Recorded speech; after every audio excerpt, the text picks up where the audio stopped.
মদ পান করিলে, ব্যভিচার করিলে শরীর নাপাক হয়, অপবিত্র হয়, অপবিত্র।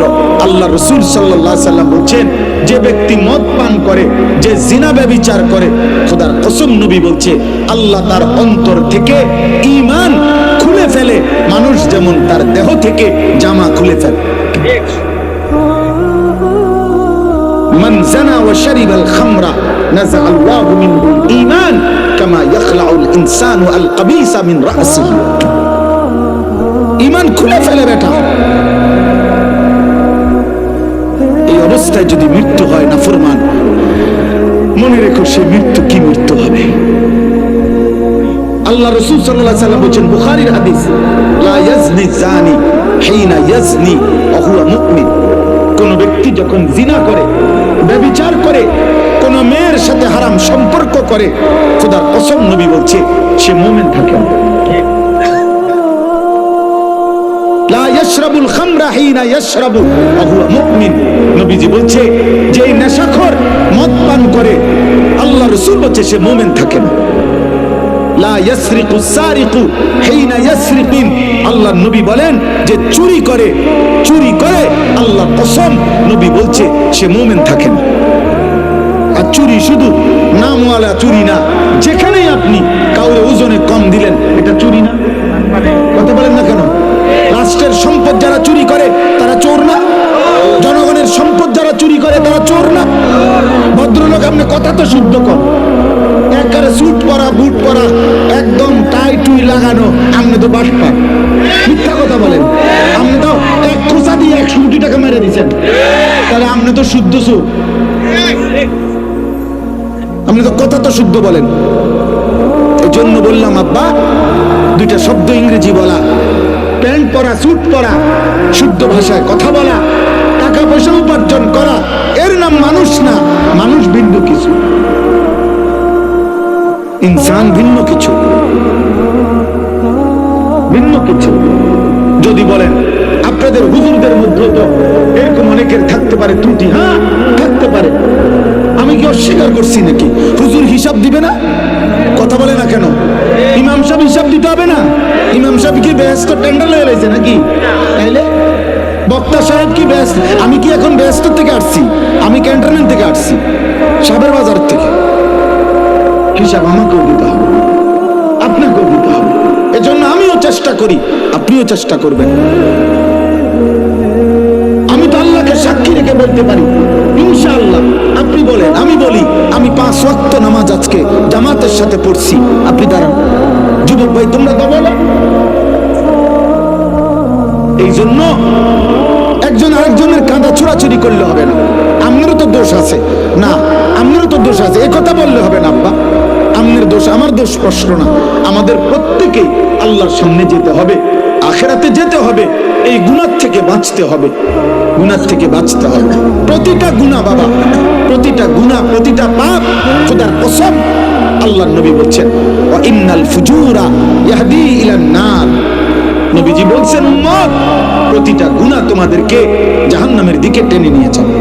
এই নারী ছবি, এই নাচ গান, এই অস্থিরতা, এই বেহায়াপনা, এই অসভ্যতা, এই নোংরামি, এই মদ, জুয়া, সুদ, ঘুষ, কিস্তি, আমাদের মা বোনেদের বেপর্দা জিন্দেগি। আহা, আপনাদের ঘরে এখন আর আপনারা নিজ চোখে দেখা আপনাদের এক এক মেয়ে, আপনাদের বোন, আপনাদের কন্যা, আপনাদের স্ত্রী বেসামাল, বেসামাল, মন মতো পোশাক পরে, মন মতো জামা গায়ে দেয়, কত রঙে, কত ডিজাইনে, কত ঢঙ্গে সাজে, রাস্তায় রাস্তায় ঘুরে, বাজারে মার্কেটে প্রতিনিয়ত ঘুরতে থাকে। আহারি, বাপ কোথায়, স্বামী কোথায়, ভাই কোথায়, আত্মীয় কোথায়, অভিভাবক কোথায়? তোমাদের যুব, পিছনে তাকায় না, পিছনে তাকানো। তোমাদের একটা একটা ছেলেকে আমি বলি, বাবা তোমরা এই সমাজের ছেলে, আমার কথা মনে রাখো, তোমরা যেভাবে আজকে নামাজ ছাড়া এই মোবাইলে আসক্ত হয়ে, তোমরা যেভাবে নারী ছবি আসক্ত হয়ে গেছ, তোমাদের আগামী 10 বছর পরে আল্লাহ চাহে তো হায়াত দিলে, আজকে তোমাদের যাদের বয়স 14, 16, 18, 20 বছর, তোমরা প্রত্যেকেই হারাম প্রেম তালাশ করছো, তোমরা প্রত্যেকে কোন না কোন মেয়ের সাথে সাথে সম্পর্ক করতে চাচ্ছ, তোমরা নামাজ ছেড়ে দিচ্ছ, আমার আব্বা মনে রাখো আগামী 10 বছর পরে, আগামী 15 বছর পরে হতে পারে তোমাদের তখন বিয়ের প্রয়োজন হবে, তোমার বোনেরও বিয়ে দিতে হবে, তোমারও বিয়ে করতে হবে। পবিত্র স্বামী তোমার বোনের জন্য একটা নেককার পবিত্র ছেলে কই বাবা, তোমার জন্য একটা চরিত্রবান মেয়ে কই পাইবা?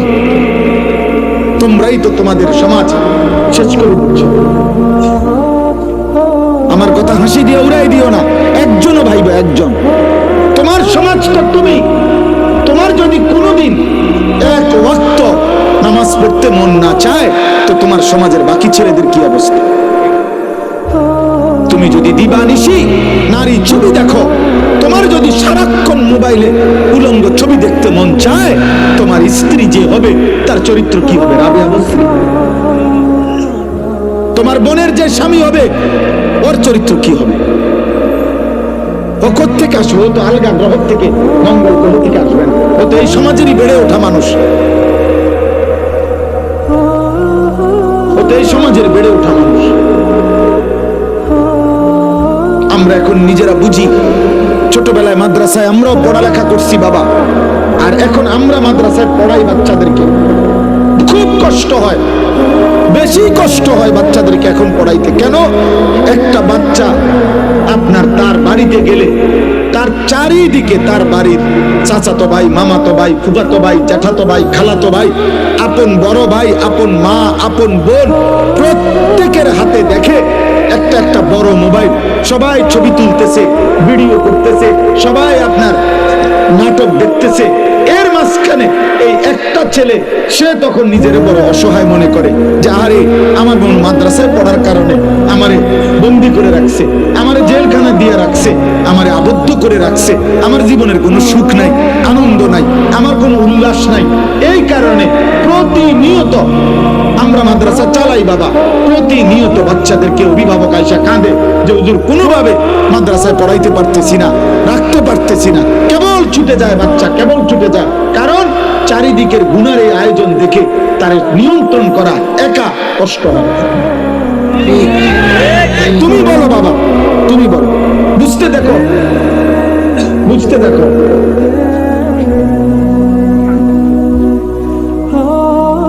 বুঝতে শিখো বাবা, এই সমাজ নিরাপদ হবে না। রাসূলুল্লাহ সাল্লাল্লাহু আলাইহি সাল্লাম বলছেন, আমি নিজে বললাম, আমি এই কথা পড়ি তো বাবা, কিশোর নওজোয়ান নিয়ে আমার সারাদিন ভাবি। রাসূলুল্লাহ সাল্লাল্লাহু আলাইহি সাল্লামের হাদিসের বক্তব্য, কোন সমাজের মধ্যে ছেলে মেয়েদের মধ্যে যদি যৌনাচার বেড়ে যায়, সবাই যদি বেহায়া হয়ে যায়, খোদার কসম, নবীর হাদিসের ভবিষ্যৎবাণী, ওই সমাজের বংশ, ওই নামাজের নারীর সতীত্ব ঘরকে ঘর আর নিরাপদ থাকে না। প্রত্যেকেই তো তখন কোনো না কোনো ভাবে সুযোগ তালাশ করে ব্যভিচারের। একদিনের পত্রিকা, তোমরা একদিনের খবর, বাংলাদেশের 10টা চ্যানেলের খবর, 10টা পত্রিকার খবর, সবগুলো পৃষ্ঠা উল্টাইয়া দেখো, প্রতিদিন বাংলাদেশে বর্তমানে পরকীয়া, অর্থাৎ স্ত্রী অন্য পুরুষের সাথে, পুরুষ অন্য মহিলার সাথে অপকর্ম করছে। আর এই কারণে প্রতিনিয়ত খুনাখুনি, মারামারি কি পরিমাণ হচ্ছে প্রতিদিন, তুমি দেখো, তোমার বিবেক থাকে, তুমি দেখো এই সমাজে পরকীয়া এখন কি অবস্থা। সবাই বেসামাল, সবাই বেসামাল। বিবাহিত নারী যদি চরিত্রহীন হয়, অবিবাহিত মেয়ের কি হবে? বিবাহিত পুরুষ যার স্ত্রী আছে বেটা, ওই যদি চরিত্রহীন হয়ে যায়, তাহলে অবিবাহিত ছেলের হালাত কোথায়? আপনারা কেউ ভাবতেছেন না, আপনারা সবাই মনে করতেছেন, আপনারা সবাই ভাবতেছেন নিজের মতো করে ছেলে পেলে বড় হইতেছে। না রে ভাই, বড় হইতেছে না, ছোট হইতেছে, চরিত্রহীন হইতেছে, লম্পট হইতেছে, চরিত্রহীন হইতেছে। 100টা মুসলিম ছেলে দাঁড় করাইলে বোঝা যায় না, আহা 98 জনের চুল বেঈমানের মতো। 100টা মুসলিম ছেলেকে জিজ্ঞাসা করেন, বাবা আজকের সারা দিনে যতবার পেশাব করছো, অতবার টয়লেট পেপার নিছো কিনা? 100 জন মুসলিম ছেলেকে জিজ্ঞেস করেন গত 100 দিনের মধ্যে বাবা 5 ওয়াক্ত নামাজ পড়েছো কয়দিন? 100টা মুসলিম ছেলেকে জিজ্ঞেস করেন গত 24 ঘন্টার মধ্যে মোবাইলে নারী ছবি উলঙ্গ দৃশ্য দেখেছো রাতে দিনে মিলে কতবার? 100টা যুবক ছেলেকে বলেন বাবা 24 ঘন্টার ভিতরে তোর কলিজার ভিতরে হারাম নারীর চাহিদা হয়েছে কয়বার আর আল্লাহর কথা মনে পড়ছে কয়বার? তাহলে জাতি টিকবে কিভাবে? দেশ টিকবে কিভাবে? সমাজ টিকবে কিভাবে? কোনো কিছুতেই আমাদের দেশের কোনো কিছুতেই নিয়ন্ত্রণ নাই। কোন রাস্তা বছরের মাথায় এলোমেলো হয়ে যায়, কোন জায়গায় কোনো শৃঙ্খলা গুছানো যায় না।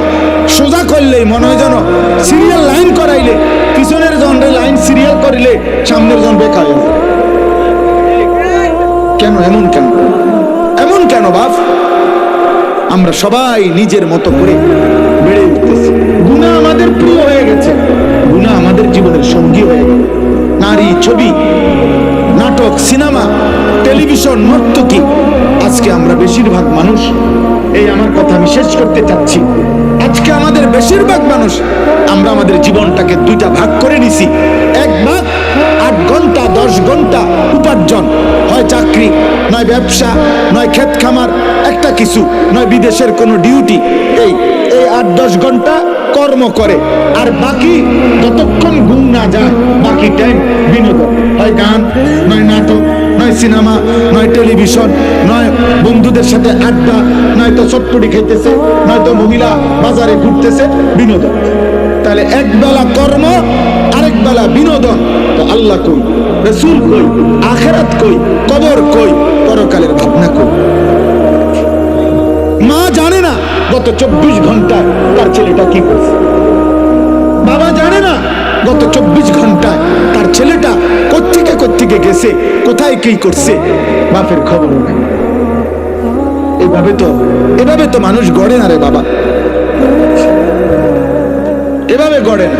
আমার আম্মার বয়স 75 বছর, আমার মা অসুস্থ দুর্বল মা আমার, আলহামদুলিল্লাহ আমার সেই মা আজও এই 75 বছর বয়সেও যখনই মার সাথে কথা বলি, মা জিজ্ঞেস করে ফুত নামাজ পড়ছো? এখনো জিজ্ঞাসা করে, এখনো জিজ্ঞেস করে। আমার পড়ালেখার পুরো জীবন আমার মনে আছে, আমার বাবা, আমার মা, আমার বড় ভাই আমার দিকে পুরাপুরি নজর রাখছে। আমি একবারের চুল 3 বার কাটাইছে, শুধু সামান্য 19-20 হয়েছে। আমার জীবনে কোনোদিন একটা এমব্রয়ডারি পাঞ্জাবি পরতে দেয় নাই, আমার জীবনে কোনোদিন একটা রঙিন টুপি আমি জীবনে কোনোদিন পরি নাই। তাইলে বাপ জীবনে কেউ ধরে রাখতে হয়, মানুষ বানাইতে হইলে, আর শুধু উপার্জন করবে, টাকা রোজগার করবে, এটার জন্য কেউ ধরে রাখতে হয় না। তার পেরেশানি, কারণ তার টাকা দরকার, যখন সে একটা না একটা কর্ম করবে।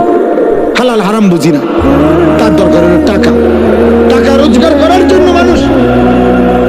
তখন আর এটা সহজ, এটার জন্য এত টেনশন করতে হয় না। আমনে মরে গেলে আমনের ফুতে টাকা রোজগার করবেনি না, অভাব তাকে উপার্জন করাইতে বাধ্য করবে, প্রয়োজন তাকে উপার্জন করাইতে বাধ্য করবে, সে কর্ম করবে, কারণ তার তো টাকা দরকার। এটা তো সহজ বিষয়, এটার জন্য এত কিছু লাগে না। কিন্তু মানুষ বানাইতে হইলে, চরিত্রবান বানাইতে হইলে, উত্তম আখলাকওয়ালা বানাইতে হইলে, আখিরাতের মুক্তির জন্য বানাইতে হইলে ধরে রাখতে হয়, টেনে ধরতে হয়, দিন শিখাইতে হয়, আখিরাত শিখাইতে হয়, জোর করে নামাজ পড়াইতে হয়। এই জন্য আমরা কিতাবের মধ্যে পড়ছি যে মনের চাহিদা, মানুষের মনের চাহিদা ওই বাচ্চার মতো, যেই বাচ্চা মায়ের বুকে দুধ পান করে। কথাটা খেয়াল করেন, অর্থাৎ বাচ্চা যেটা দুধ পান করে মায়ের, 2 বছর পূর্ণ হইলে মহিলারা যেই কোনো বাচ্চাকে জোর করে দুধ ছাড়ায়, অর্থাৎ এটার জন্য বাচ্চা অনেক কাঁদে, চিৎকার করে, কান্নাকাটি করে, কিন্তু 2 বছর পূর্ণ হইলে মহিলারা বুকের দুধ ছাড়ায়, অর্থাৎ বাচ্চারা আর কোনোভাবে দুধ পান করতে দেয় না। এটা যদি 2 দিন, 5 দিন, 15 দিন মহিলা জোর করে যদি চেষ্টা না করে, এই বাচ্চা কিতাবে লিখছে, এই বাচ্চা 12 বছরও যদি হয়ে যায়, মহিলা যদি জোর না করে তার দুধ তাইলে সে দুধ ছাড়বে না, সে বুকের দুধ পান করতে চাইবে। এই জন্য নিয়ম হলো, মানুষের মনের চাহিদাকে কেউ যদি জোর করে আল্লাহর দিকে না ফিরায়, গুনাহ থেকে না বাঁচায়, আল্লাহর দিকে না ফিরায়, জোর করে যদি নামাজ না পড়েন, জোর করে যদি গুনাহ থেকে না বাঁচেন, জোর করে যদি নারীর থেকে চেহারা না নামান, খোদার কসম 100 বছর না, বয়স যদি 900 বছর হয় আর নিজে যদি জোর না করে, তাহলে এই বুড়ো নারী দেখার লোভ তার যাবে না কোনদিন। এই জন্য দেখবেন বহু বুড়া মানুষ আছে, বাঁকা হয়ে গেছে, কিন্তু বুড়া হনো চা দোকানে বসে বসে রাক্ষসের মতো নর্তকীর নাচ দেখে। বুড়ার খাচ্ছ ভালো হয়েছে না কেন? ওই যে সে যে ধরে নাই নিজেকে, গুনার হাতে ছেড়ে দিছে, এজন্য 60 বছর বয়স কিন্তু এখনো কথা কথা গালি দেয়। 60 বছর বয়স এখনো কাঁচা মিথ্যা কথা কয়। 60 বছর বয়স এখনো সুদ খায়, কিস্তি নেয়। 60 বছর বয়স এখনো টেলিভিশনে নর্তকী দেখে। আপনার আড্ডি নাই, গিরাগাড়ি জোড়াজারি, শরীরের কিচ্ছু নাই, আপনি কীর্তন বেরিয়ে দেখেন কেন? কেন দেখবে বলে? নাউজুবিল্লাহ। হ্যাঁ, এটা বুঝতে হবে। আমরা এটাই বুঝাইতে চাই আমি, অর্থাৎ মানুষের অন্তরের চাহিদা, নফসের চাহিদা গুনাহ করাইতে চায়, জোর করে টেনে ধরতে হয়, জোর করে। জোর নারী দেখা তো সহজ, চোখ নামানো কঠিন। মিথ্যা বলা তো সহজ, কিন্তু সর্বদা সত্য বলা কঠিন। শুয়ে থাকা তো সহজ, কিন্তু ফজরের নামাজের জন্য উঠা কঠিন। তাইলে এটা তো কঠিন বাবা, কিন্তু ওই কঠিনটা যে করতে পারে, সফলতা, বিজয়, কামিয়াবি তার কপালেই পদচুম্বন করে। সেই মানুষ, সেই সার্থক। পুরুষ তো পুরুষই, মানুষ তো মানুষই বেটা। মানুষ কেন কাপুরুষ হবে? কাপুরুষ হবে কেন? অতএব আজকে এই রাত গভীরে আমি আপনাদের কাছে অনুরোধ করছি, প্রত্যেকেই দয়া করে, ছেলেরা, বাবারা, তোমার উপরে তুমি রহম করো আব্বা। হাসি দিয়ে উড়াই দিও না। হাসি তোমার প্রত্যাশা, তোমার সমর্থনের আশায় আমি হাসি নাই। আর এই কথা জরুরি মনে রাখো বাবা, আল্লাহর দিন গত 1450 বছর ধরে আছে, আগামীতেও থাকবে, আগামীতেও থাকবে। তোমার মতো আমার মতো ফালতু লোক ছাড়াও ইসলাম টিকবে। যেদিন নবীজি মক্কায় কালেমার দাওয়াত দিছেন, সেদিন আবু জেহেলকেও দাওয়াত দিছেন, আবু লাহাবকেও দাওয়াত দিছেন, আবার আবু বকর ওমরকেও দাওয়াত দিছেন। আল্লাহ বলছে, বন্ধু আপনি দাওয়াত দেন সবাইকে, লোক নেব আমি। এজন্য আল্লাহ নিছেন আবু বকরকে, নেন নাই আবু জেহেলকে। আল্লাহ নিছেন ওমরকে, নেন নাই আবু লাহাবকে। তো আবু জেহেল, আবু লাহাবের মতো এই নিকৃষ্ট বেঈমান ছাড়াও ইসলাম বিজয় হয়েছে। তাহলে তোমার মতো অপদার্থ, চরিত্রহীন নারী ছবি আর এই বেঈমানের মতো চুল যারা রাখছো, তোর মতো কাপুরুষ ছাড়াও ইসলাম টিকবে বেটা। মনে রাখিস, তুই কোনো কামে লাগলি না আর কি, আল্লাহর দ্বীনের কামে লাগলা না আর কি। তুমি কামলা ওই বেডি চাই শেষ হয়ে যাক, তোমার জীবন চলে গেল এই ভাতে মাছে আর পেশাব পায়খানা, এতটুকুই আর কি। ইসলাম বিজয় হবে, কালেমা বিজয় হবে, ইমানের বিজয় হবে, সারা পৃথিবীময় ইসলামের পতাকা উড়বে, কোনো সন্দেহ নাই। আল্লাহ রসুলের কথা মিথ্যা হয় না। নবীজি বলছে, যদি শোনো যে কিয়ামতের আর একদিন বাকি, আল্লাহ নবী বলছে তখনও দাজ্জাল আসবে, তারপরেও মাহদী আসবে এবং দাজ্জালের পতন হবে, আর মাহদীর নেতৃত্বে সারা পৃথিবীময় কালেমার পতাকা উড়বে। অতএব পৃথিবী, আমি কিংবা আমার ছেলে কিংবা তার ছেলে, আমাদের যেই কোনো জেনারেশন, ইনশাআল্লাহ খোদার কসম, নবীর ভবিষ্যৎবাণী, ইসলামের পতাকা সারা পৃথিবীময় আরেকবার উড়বে। সারা পৃথিবীতে ইসলামের খেলাফত প্রতিষ্ঠিত হবে। এটা কোনো যুক্তিতেও যদি আপনার আমার বুঝে না আসে, কিন্তু নবীজি বলছেন, এই কথার উপরে ভিত্তি করে ইয়াকিন, এটা হবেই হবে, হবেই হবে, হবেই হবে ইনশাআল্লাহ।